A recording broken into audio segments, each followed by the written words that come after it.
"We heard you bought a penthouse. We're here to move in and make peace," my son Leonard and daughter-in-law Nancy said as they stood at my door. After 6 months of throwing me out like I was nothing, now they wanted back in. But what they saw when they stepped inside left them speechless. I'm Gerald Bennett, 62 years old. Never thought the people I'd sacrificed everything for would betray me like this. It all started when my wife Dorothy passed away from a stroke 2 years ago. For 38 years, I'd been the provider, the rock of this family. Built my electrical contracting business from nothing, worked 60-hour weeks to give them everything they needed. Dorothy and I, we were a team. She handled the books while I handled the field work. When Dorothy died, my world fell apart. The house we'd built our life in became this empty shell. In the first few months, Leonard and Nancy still came around. They'd bring little Emma, my 8-year-old granddaughter, for Sunday dinners. "We're family, Dad," Leonard would say. "We'll always be here for you." Turns out that was complete garbage. Little by little, the visits got shorter. The calls stopped coming. When I'd call Nancy, she'd snap at me about being busy with work.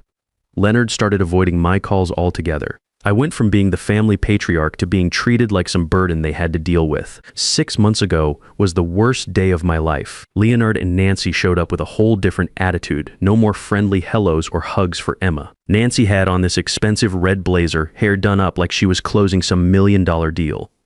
Leonard carried a stack of papers, looking at me like I was a stranger. "Dad, we need to talk," Leonard said, not even bothering with small talk. "Nancy's expanding her real estate business, and we need more space. This house is way too big for one person." It hit me like a punch to the gut. "What are you saying?" Nancy smiled, but there was nothing warm about it. "It means you need to downsize, Gerald. We're moving our family in here. You can find a nice little apartment somewhere, something more manageable for a man your age. But this is my house," I said, my voice shaking. "Dorothy and I built our whole life here. Every room has our memories." Leonard looked away. "Memories don't pay property taxes, Dad.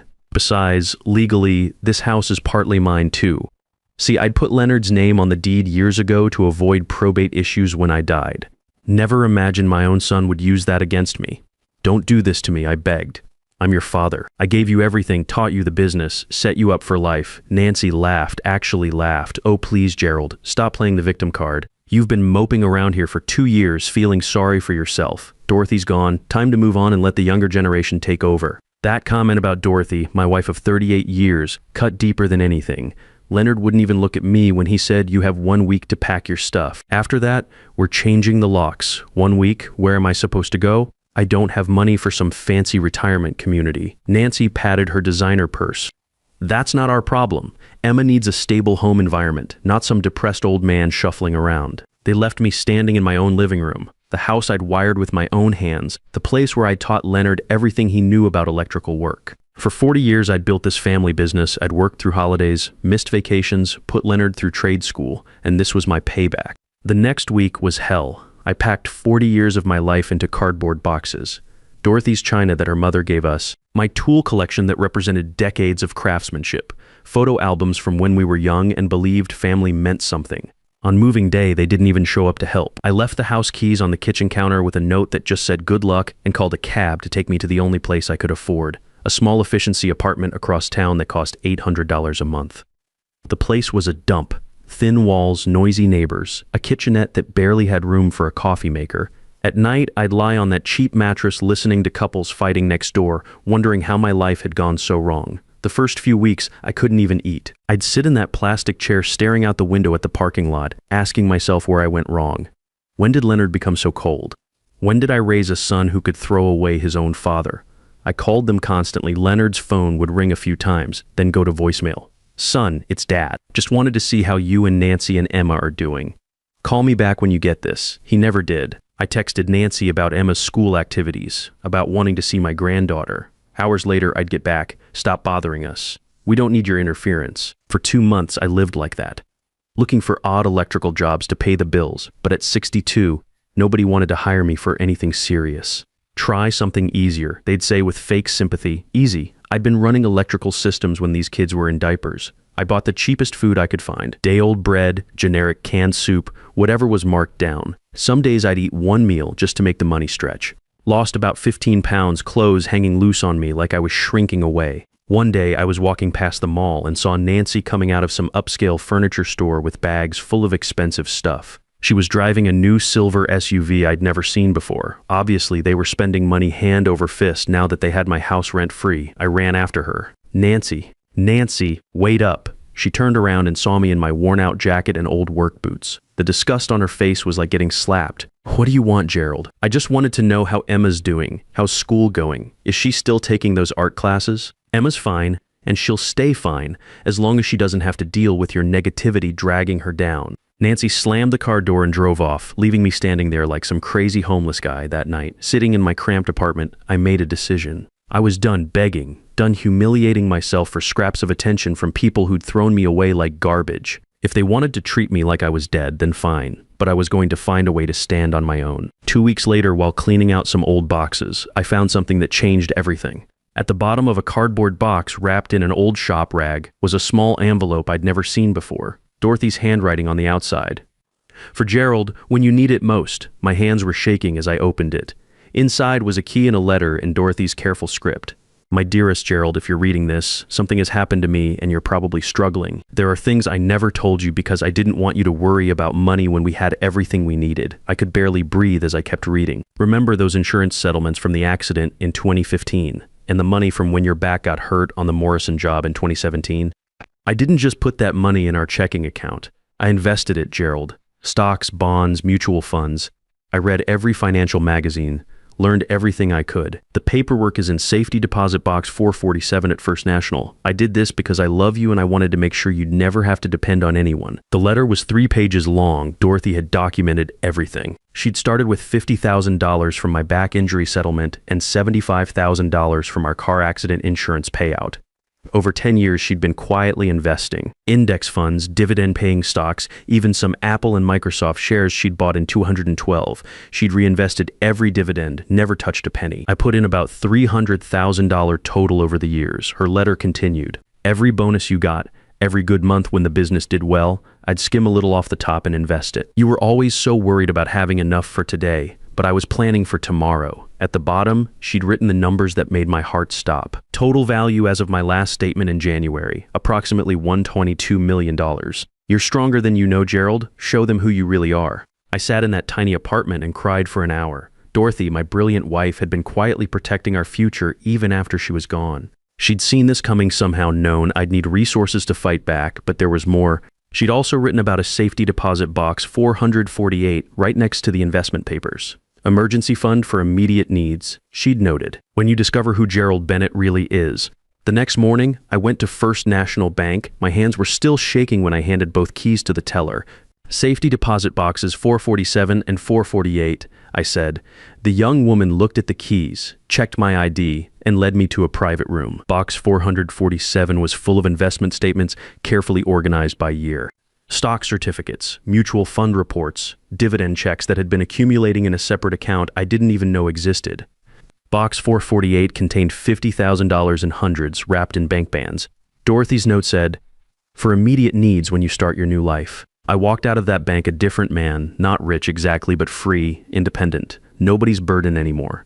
That afternoon, I called Pete Rodriguez, a private investigator I'd known from some commercial jobs.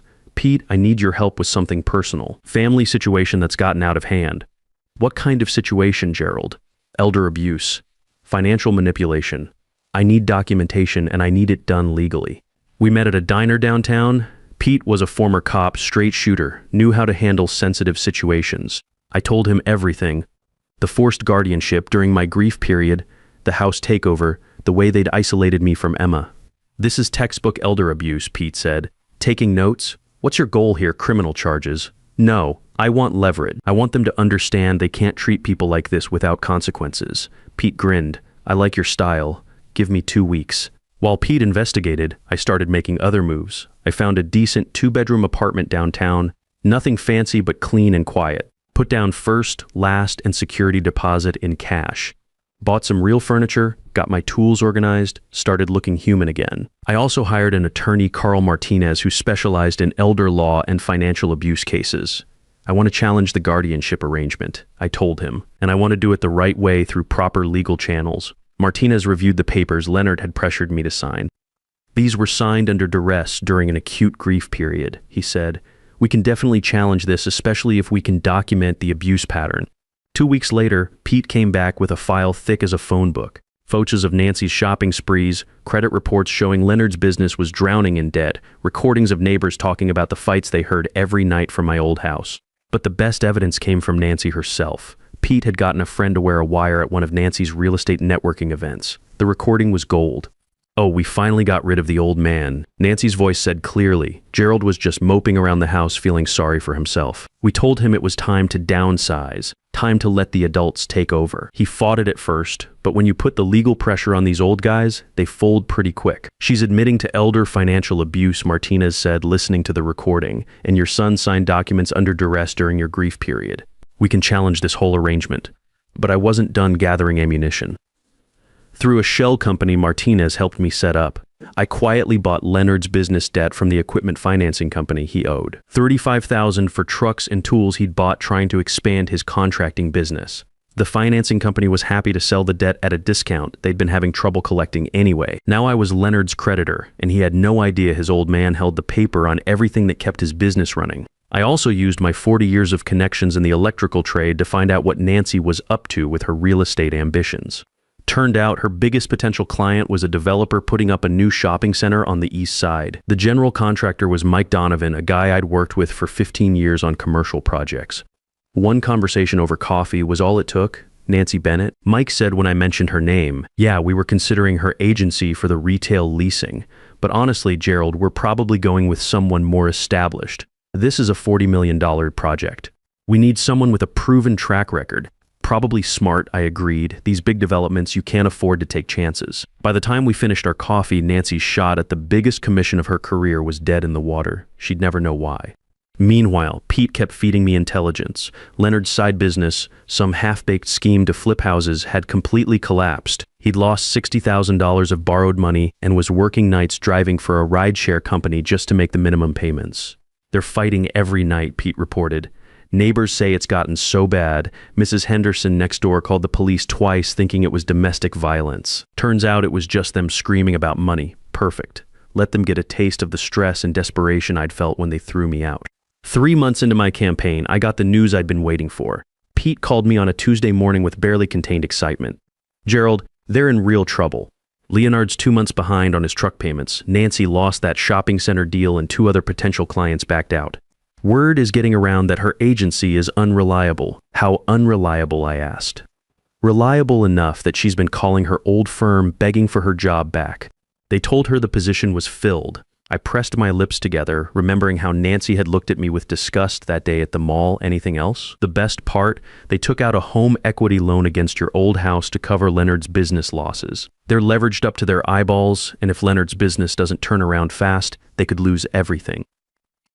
That night, I sat in my comfortable downtown apartment and made the final preparations. I'd bought some decent furniture, nothing flashy but quality stuff that showed a man who'd figured his life out. Got my hair cut properly, bought some good clothes that fit my new weight. Most importantly, I had Martinez draw up all the paperwork, debt forgiveness documents for Leonard's equipment loans, a structured settlement agreement that would clear their home equity debt, employment contracts with reliable electrical contractors who owed me favors, everything they needed to get their lives back on track, but it all came with conditions. Non-negotiable conditions that would establish exactly who had the power in this family from now on. The call came exactly when I expected it would. Leonard's number showing up on my phone after months of silence. I let it ring 4 times before answering, had to sound surprised. "Hello, Dad, it's Leonard." His voice was small, shaky, nothing like the confident man who'd thrown me out. "Leonard, how'd you get my number?" "Dad, we need to talk. Things are really bad here. Nancy and I heard you're doing well now. Someone said you have a penthouse or something." There it was. Not "I miss you" or "I'm sorry." Just the same old Leonard, sniffing around for what he could get from his old man. "A penthouse? Who told you that?" "One of Dorothy's old friends saw you at the bank. Said you looked like you were doing real well, Dad.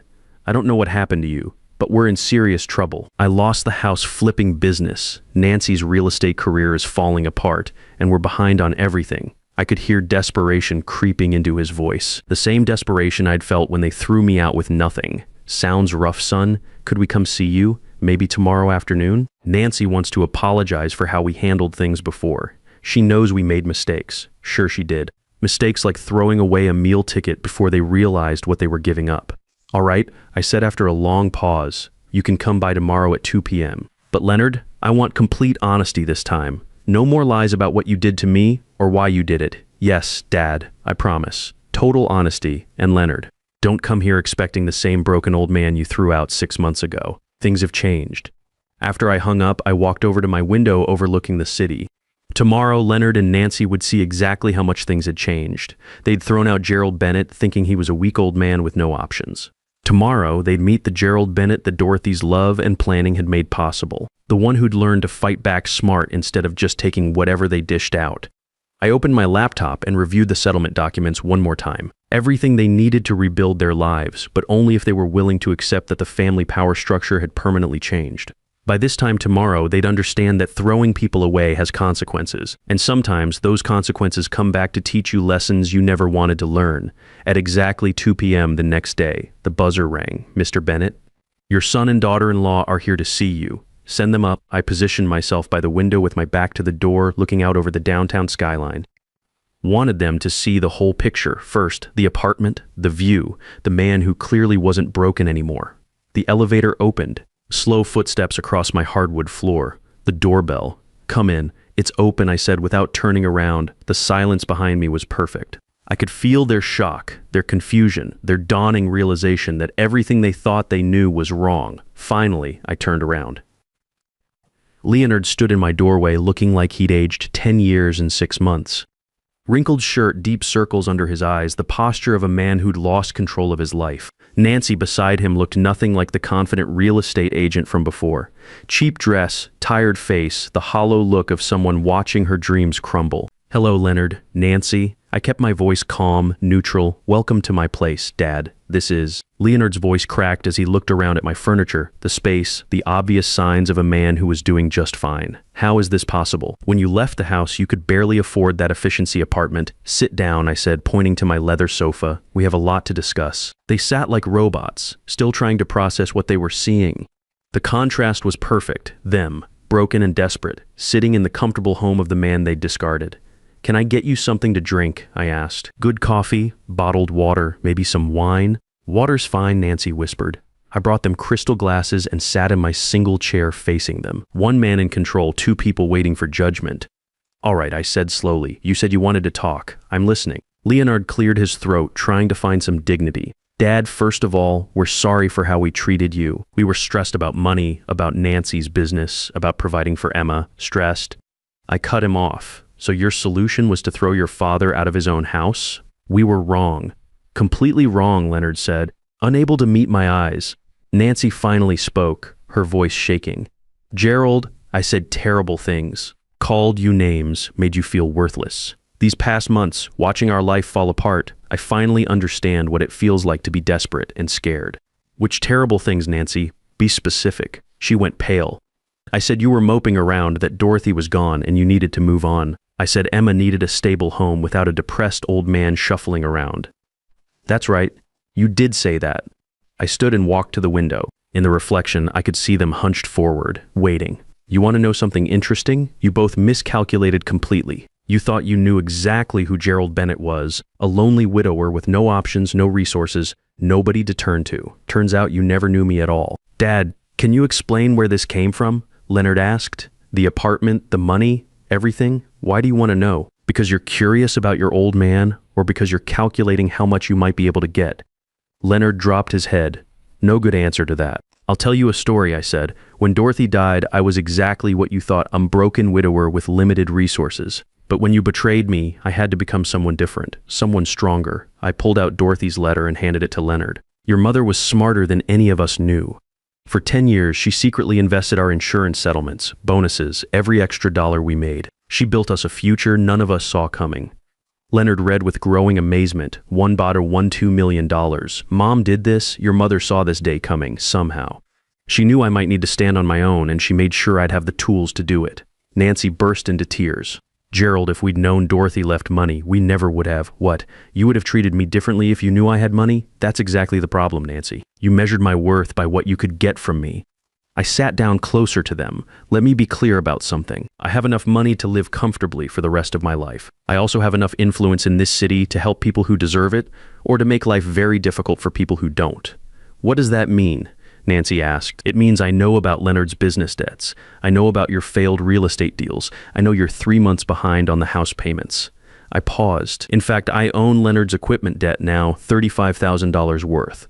Leonard turned white. You bought my debt through a company I control? Yes. I also made sure Nancy lost that shopping center deal and a few other opportunities. When you have connections and resources, information flows to you, and sometimes you can influence outcomes. Nancy collapsed forward. We don't know what to do. We're going to lose everything. Now you know how I felt when you threw me out with nothing. Please, Dad, Leonard said, his voice breaking. Emma's your granddaughter. She doesn't deserve to suffer because we made mistakes. My granddaughter, I said quietly. What makes you think I want anything to do with her? You said she needed a stable home without her grandfather around. I was wrong. Emma asks about you all the time. She misses her grandpa. I walked to my desk and pulled out the folder I'd prepared. I can make your problems disappear. Your business debt, your house payments, everything. I can clear it all and set you up for success. Their eyes went wide, really. But it comes with non-negotiable conditions. I opened the folder. Condition 1, you publicly apologize to every neighbor on our old street. Tell them exactly what you did to me and admit you were wrong. Condition 2, Leonard, you take steady electrical work with contractors I recommend. Good pay, but one late arrival, one attitude problem, and you're blacklisted from every major job in this city. Condition 3, Nancy, you attend financial counseling to learn to live within your means. The shopping sprees and status games are over. Condition 4, the house goes into a trust for Emma. You can live there until she's 18, then she decides what happens to it. And condition 5, once a month for the next 3 years, you come here for dinner. Not to pretend we're a happy family, but to keep communication open and prove you're keeping your end of the deal. Leonard looked at Nancy. Nancy looked at the floor. Finally, Leonard spoke. We accept all of it. Are you sure? Because once you sign these papers, there's no going back. We're sure, Dad. We spent 2 hours signing documents, setting up schedules, laying out expectations. When it was done, I looked at my son and daughter-in-law. They weren't the same people who'd thrown me out, but they had a long way to go to earn back trust. Over the next 3 months, I watched them follow through. Leonard showed up every day for honest electrical work, no complaints. Nancy attended her counseling sessions and slowly started rebuilding her reputation with smaller, realistic deals. Most importantly, they brought Emma for visits every weekend. The first time my granddaughter hugged me in my new apartment, she whispered, I missed you so much, Grandpa. Why did you go away? Sometimes adults make mistakes, sweetheart, but the important thing is we fix them and do better. 6 months later, at Emma's 9th birthday party in the house that was now legally hers, I watched my family rebuilding itself on honest ground. Leonard had learned to value steady work over get-rich-quick schemes. Nancy had learned that respect comes from character, not manipulation. And I had learned that sometimes the people who hurt you most are the ones who need to see your strength the most. Not to destroy them, but to show them who they could become if they chose to be better. Justice isn't always about punishment. Sometimes it's about teaching people the difference between what they want and what they deserve, and giving them the chance to earn both. Real strength isn't about having power over people, it's about knowing when to use that power to lift them up instead of tear them down. Family isn't just about blood or promises, it's about choosing every day to treat each other with the dignity and respect that builds something worth keeping.